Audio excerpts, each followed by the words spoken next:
at this very point in time, to officially open the program, may I call in, okay, right now, one of the most sought-after lawyers, okay, Filipino lawyers. Ladies and gentlemen, ang nagpauso po ng BNB. Alam niyo ba yun? Anong BNB? Bangang, bangang, bangang. Iwi, iwi, iwi. Butod, butod, butod. Ayan. Ang hinahangaan po ng lahat dahil sa sobrang talino, sobrang inaalay ang kanyang buhay para po sa ating mahal na Pilipinas. Mahal na bansang Pilipinas. Ladies and gentlemen, for the opening remarks, Attorney Harry Roque! Bago po kayo, welcome lahat.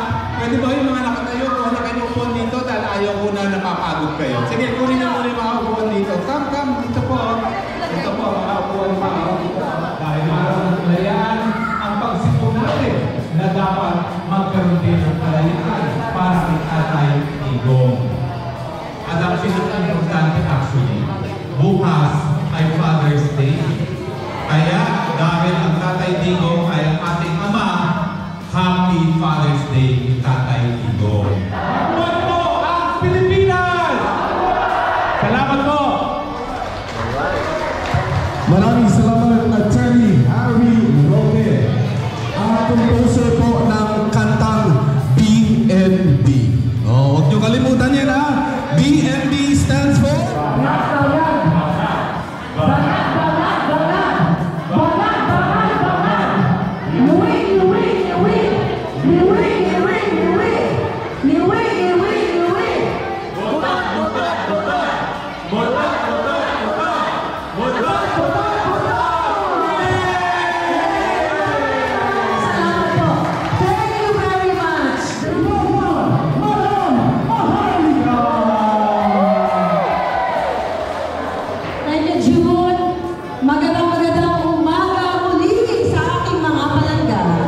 So lumayo po tayo mula Amerika, katulad ng karamihan sa inyo na nag-travel, you spend your own money, nagpagod, pero hindi nyo nararamdaman ang pagod dahil sa pagmamahal sa bayan at pagmamahal sa Pangulong Duterte. Kaya muli, pagmamahali ka, mabuhay ang Pilipinas, mabuhay tayo.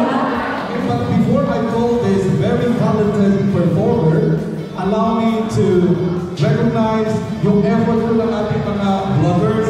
Ayan, nandito si Michael King, isang basa na po para Pinoy in Holland. Ayan, ako si Manabayan. At meron pa bang hindi ko na-recognize? Please, approach me para ma-recognize naman. Lahat po ng mga vloggers na nandito, maraming salamat po.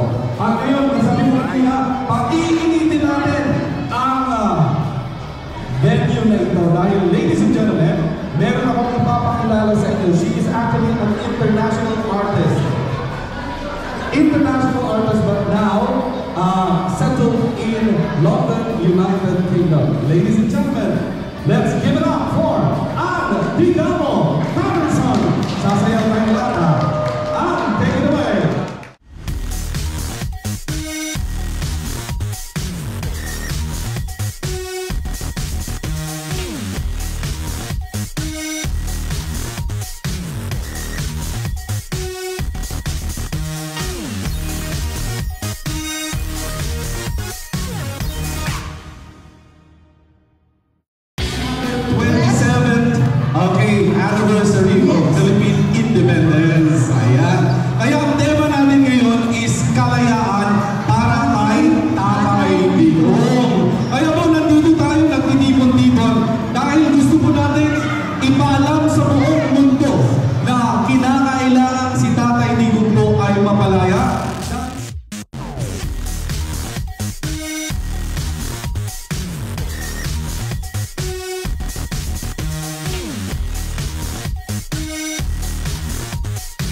ng ating mga foods.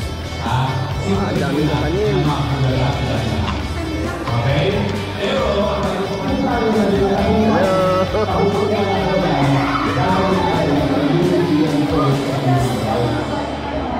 okay? Yun natin yung mga foods. Yan, yung mga mahal natin may foods din.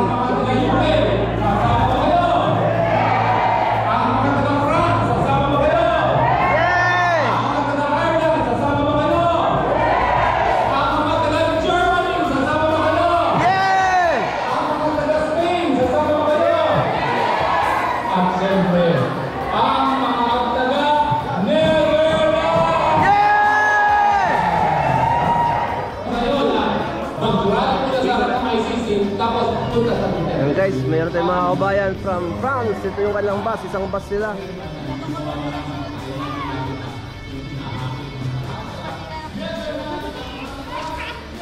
Kabayan natin dito din sa labas. Mainit sa loob eh.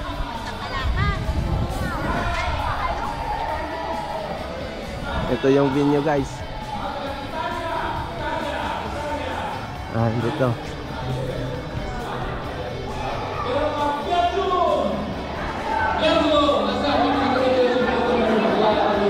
Kilala mga taga ibang parte ng Europe. Yun ang ating bago lang panawagan natin. Ang ating bring him home, ang ating sasabihin na yan, ang gobyerno ng Netherlands at iba't ibang gobyerno na. May pakito ito kapag sa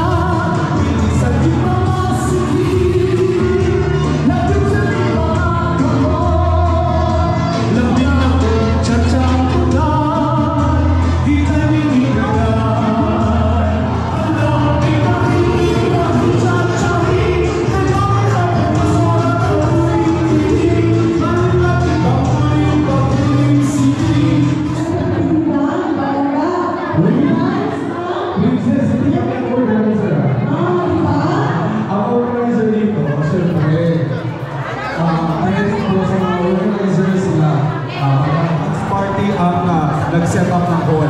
Si Kim, yung ako sa mga bayan at may isang babae na sila busy, no? Yung mga papunta mo lahat, mag-serve tayo ng food later. Alright.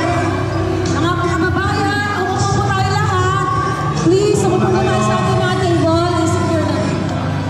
Okay, nandiyan na ba yung UK group? Lahat tayo. Di ba nag-rehearsal tayo kanina? O, lahat tayo. Okay. Pakiusap po, umupo po tayo lahat. Huwag po tayo pumunta sa stage. Kailangan po natin secure ang ating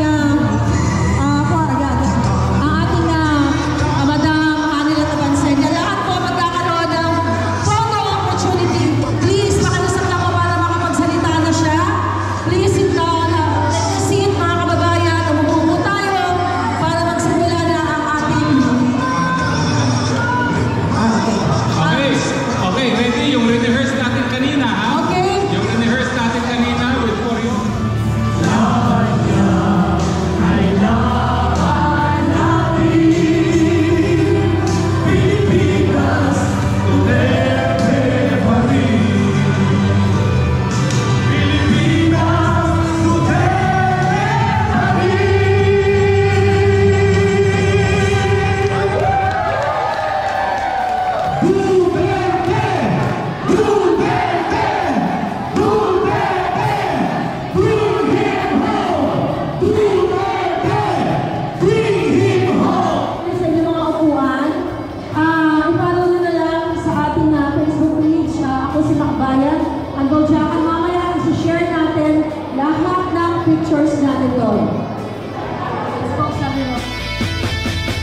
sinagot sa buhay ay Pilipino ay tunay na masayahin tao. Kaya palakpakan natin ang ating mga sarili.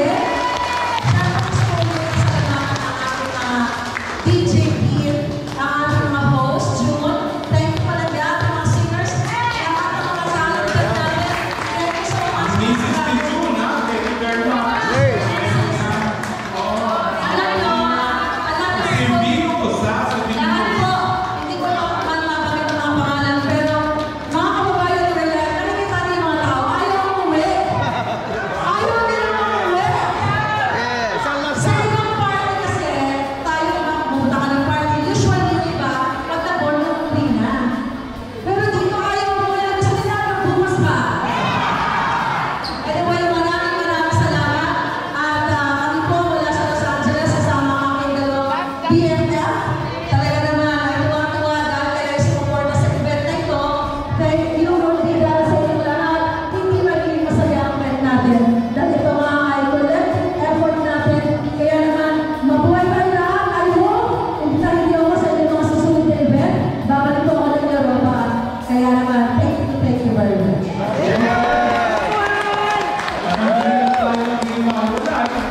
Pero pinakita natin kayo, talagang tayo mga Pilipino ay nagkakaisa sa pagmamahal sa ating bayan at Tatay Digong at tayo ay patuloy na magkakaisa hanggang mapauwi ang ating Tatay Digong.